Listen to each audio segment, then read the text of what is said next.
Shalom, selamat pagi Bapak Ibu Saudara yang terkasih. Kita akan merenungkan firman Tuhan, mari kita berdoa. Bapa, kami mengucap syukur untuk nafas hidup yang Tuhan berikan bagi kami di pagi hari ini. Kami akan belajar firman-Mu, berkatilah. Terpujilah Engkau Tuhan, di dalam nama Yesus kami berdoa. Amin. Bapak Ibu Saudara-saudari yang terkasih dalam Tuhan, Kisah Para Rasul menceritakan tentang murid-murid Yesus yaitu Petrus dan Yohanes. Ketika berbicara di depan orang banyak, mereka didatangi oleh pegawai bait Allah dan orang-orang Saduki yang marah karena pengajaran yang mereka lakukan. Yohanes dan Petrus ditangkap dan diserahkan ke dalam tahanan. Tetapi yang sangat menarik, tidak ada yang bisa menghentikan pengajaran yang dilakukan oleh murid-murid Tuhan Yesus. Apakah yang mereka ajarkan?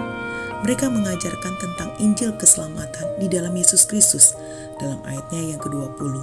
Dan keselamatan tidak ada di dalam siapapun juga selain di dalam Dia. Ketika mereka mendengar ajaran ini, banyak orang menjadi percaya. Jumlah kira-kira 5.000 orang laki-laki, belum termasuk perempuan. Pengajaran yang dilakukan oleh para murid Yesus dalam ayat 11 dan 12 berkata, Yesus adalah batu yang dibuang oleh tukang-tukang bangunan, yaitu kamu sendiri. Namun Ia telah menjadi batu penjuru, dan keselamatan tidak ada di dalam siapapun juga selain di dalam Dia. Sebab di bawah kolong langit ini tidak ada nama lain yang diberikan kepada manusia yang olehnya kita dapat diselamatkan. Keberanian Petrus dan Yohanes membuat orang-orang dalam ruangan sidang takjub karena mereka bukan orang yang terpelajar.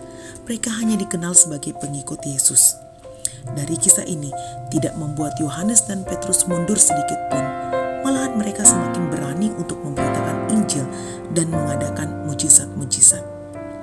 Dalam ayat 32 hingga 37 kita juga bisa membaca tentang kehidupan jemaat mula-mula. Mereka saling menopang, mereka saling mengasihi sampai tidak ada yang berkekurangan. Mereka rela menjual harta mereka untuk berbagi bagi mereka yang berkekurangan. Jemaat yang dikasihi oleh Tuhan, keberanian, mujizat, Injil keselamatan diberitakan bukan karena hebatnya Petrus dan Yohanes, tetapi menyatakan kebenaran dan dengan kuasa Roh Kudus bersaksi. Kuasa Roh Kuduslah yang bekerja di dalam diri murid-murid Tuhan Yesus. Jemaat yang dikasihi Tuhan, apa yang dapat kita pelajari dari Kisah Para Rasul 4 ini? Yang pertama, berita Injil sampai sekarang tetap diberitakan. Tidak ada kuasa, tidak ada orang yang dapat menghentikan kabar baik ini.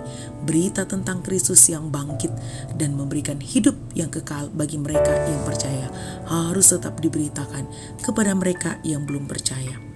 Sampai sekarang, hambatan, penganiayaan, ancaman penjara, dan kematian sekalipun tidak dapat menghalangi kita untuk tetap memberitakan Injil. Kuasanya melebihi kuasa apapun juga. Yang kedua, Tuhan bisa memakai siapa saja untuk dijadikan alatnya untuk memberitakan Injil. Tuhan tidak pernah melihat setinggi apa pendidikan kita. Tuhan tidak pernah melihat sebesar apa harta yang kita punya. Tuhan tidak pernah melihat latar belakangmu. Dia bisa pakai siapa saja untuk menjadikan alatnya. Jemaat yang dikasihi oleh Tuhan, tugas kita lah untuk menceritakan kabar baik itu. Mari jadikan kesaksian tentang Kristus menjadi gaya hidup kita dimanapun kita berada. Dan mari setia mengiring Tuhan dalam kondisi apapun juga. Dan ketahuilah, apapun kondisimu, pendidikanmu, masa lalumu, tidak akan menghalangi pekerjaan Tuhan di dalam hidup kita. Amin.